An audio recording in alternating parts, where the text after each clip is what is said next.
Ladies and gentlemen, welcome again to the analysis of YOLENO TV. I hope you well from wherever you watch this channel. Now, perhaps you're wondering, why is it that the police are all of a sudden on Jimmy Wanjigi's trail? In both.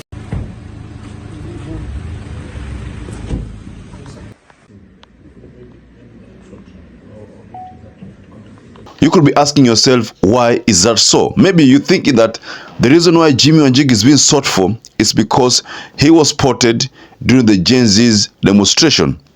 Well, that's not the case. There was a time also a certain tweet was posted by, I think, someone by the name Mushiru.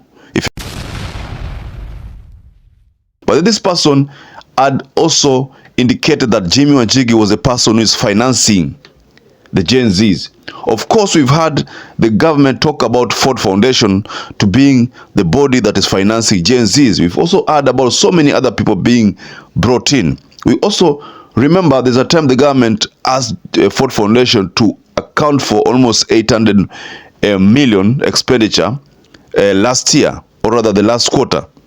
But let me take you up to speed with some of the reasons which I managed to pick from a conversation between Jimmy Wanjigi and a certain interviewer. Before we get to that extent, please like this video. It's so important if you like this video. I'm so grateful for everyone who's been liking our videos. I don't take that for granted. Subscribe to our channel if you've not subscribed before, and to existing subscribers, thank you so much for your support. The person who is credited with bringing Uhuru and Ruto together has always been Jimmy Wanjigi. The person who drafted the MOU that brought Uhuru and Ruto together is Jimmy Wanjigi. Now, where did the rain begin to beat Jimmy Wanjigi?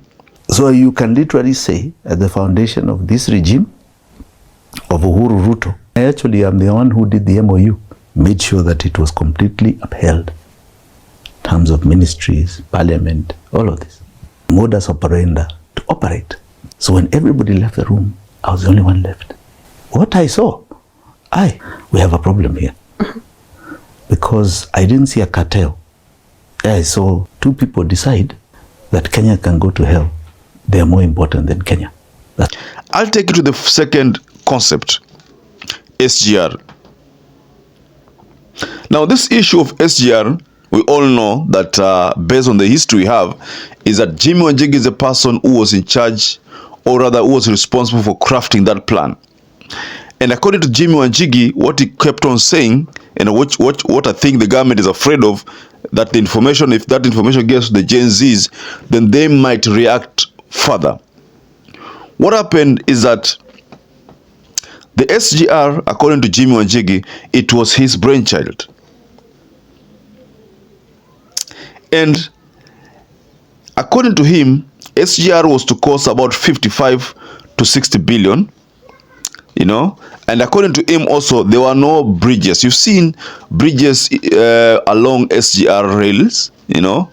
Most of the time when you're traveling from Mombasa to Nairobi, and if you're going by road, you will see these bridges. They are visible.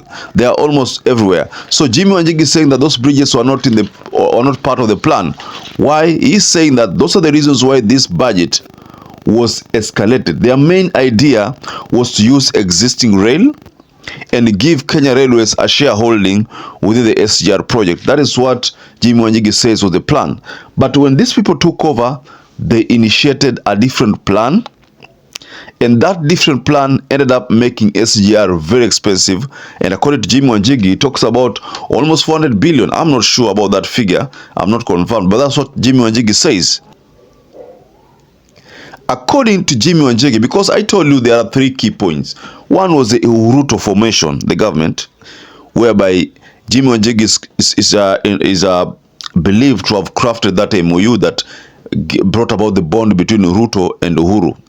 And then the issue of SGR, the one that I've just explained, the budget escalated from 55 to 60 to almost 400. And then the plan changed. It stopped being a public-private partnership and became a taxpayers project, whereby this project was now going to be funded by the taxpayers' money. Initially, it was not that was not the case.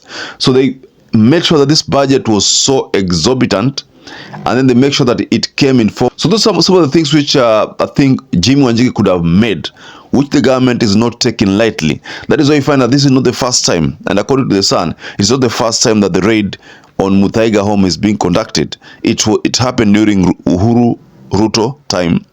It happened again, and it has happened again. So all the time when this happens, it's always that Jimmy Wanjigi is being found with explosives.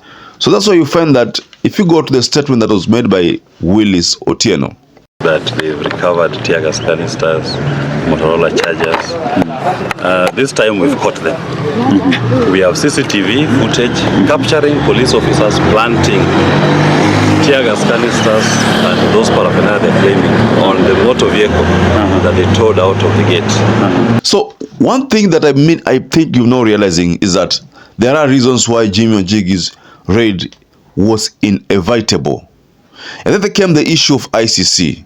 Not seek them, they sought me, believing that I would help them out of their problem called ICC. Because I had warned them that the Mzungus are going to finish them, and they didn't believe me. They said, let us do a Alako tribunal. Nobody wanted to hear. So when it came, they came rushing. Right? And we laid the path to their victory, because had they not succeeded, they would have been incarcerated in the ICC, both of them.